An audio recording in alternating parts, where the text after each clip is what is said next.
if they're giving files to journalists that potentially data about users as well as data about individuals. My understanding so is I that didn't they ask didn't the ask- question. I didn't ask. It's yet another instance where like Elon Musk is just behaving in this insane manner. Who cares? Yeah, give this guy access to everything. That's crazy.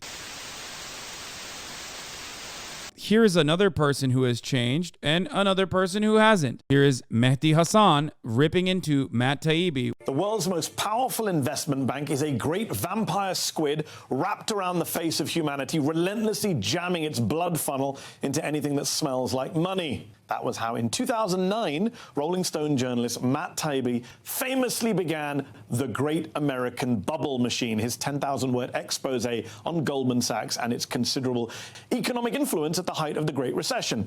The vampire squid was an indelible image, and it was textbook Matt Taibbi. If you were like me back then, you loved reading his blistering takedowns of America's worst villains. In 15 years at Rolling Stone and in occasional NBC and MSNBC appearances, Taibbi won lots of fans and awards for skewering anyone who shafted the little guy from K Street to Wall Street.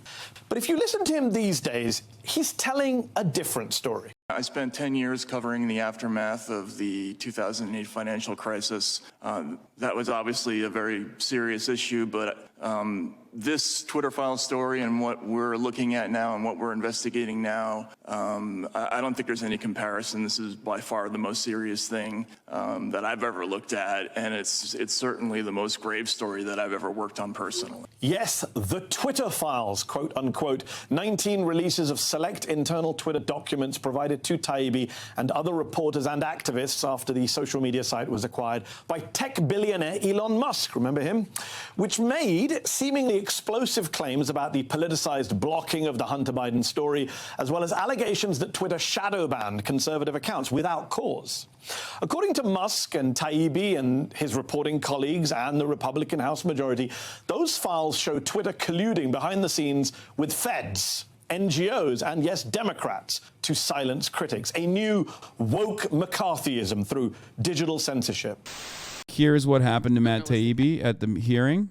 Information. Society of Professional Journalists Code of Ethics asserts that journalists should avoid political activities that can compromise integrity or credibility. Oh, it was Debbie Wasserman Schultz. Ugh, yuck, yikes. Guys, trigger warning that's coming too late, but Debbie Wasserman Schultz. Being a Republican witness today certainly casts a cloud over your objectivity. But a deeper concern that I have relates to the ethics of how journalists receive and present certain information. Journalists should avoid accepting spoon-fed, cherry-picked information if it's likely to be slanted, incomplete, or designed to reach. Why is there a photo of Joe Rogan behind her? What the is going on in Congress, dude? They're having too much fun. Foregone, easily disputed, or invalid conclusion. Would you agree with that? I think it depends. Really? You wouldn't agree that a journalist should avoid spoon-fed, cherry-picked information if it's likely to be slanted, incomplete, or designed to reach a foregone, easily disputed, or invalid conclusion?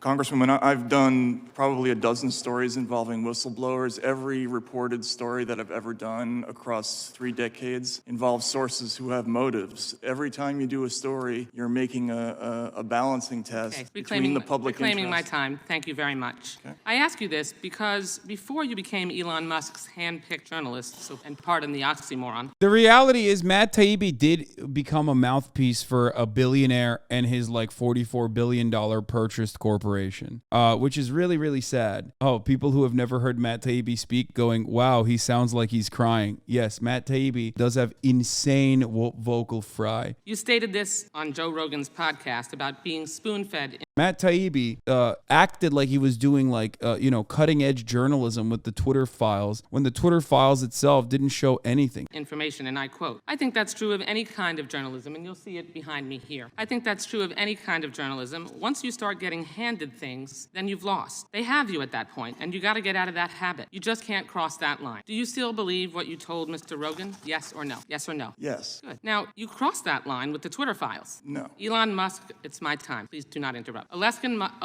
Musk spoon-fed you his cherry-picked information, which you must have suspected promotes a slanted viewpoint, or at the very least generates another right-wing conspiracy theory. You violated your own standard. I mean, he did.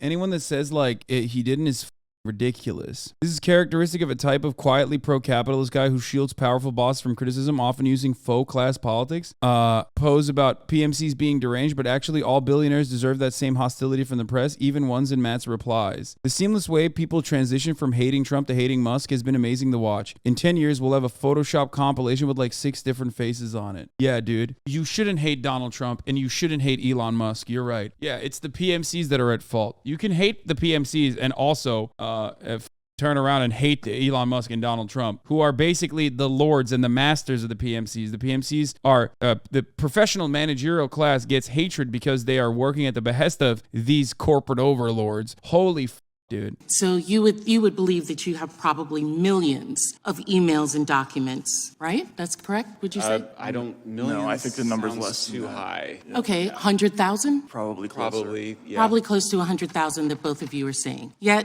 in the Twitter files, Mr. Taibbi, you've produced only 338 of those 100,000 emails. Is that correct? That's correct. Yeah. Have you given all of the access to what you were given by your source to this committee? No, I would never do that. Okay. I didn't ask if you were given the committee, the individuals, but all of the files? No, you have not? No. So what we're getting is your dissemination, your decision as to what was important and not important in that, correct? Which is true in every news story. In every story. But you have files that you say you are sharing, but those files are just a smaller period of the files. Is that correct? Yes. Yes? There's Okay, thank you. And the FTC investigation of Twitter, you knew that they were investigating Twitter before the time period that Mr. Musk came on? I was aware of it, yes. And the FTC was concerned with user data being hacked or used. Is that correct? That they didn't have enough checks and balances on that data? Well, I wasn't privy to that part. Have you seen the consent decree? No, I have not. Okay, well, the consent decree is concerned with user data, which would be probably the reason that they were concerned if they're giving files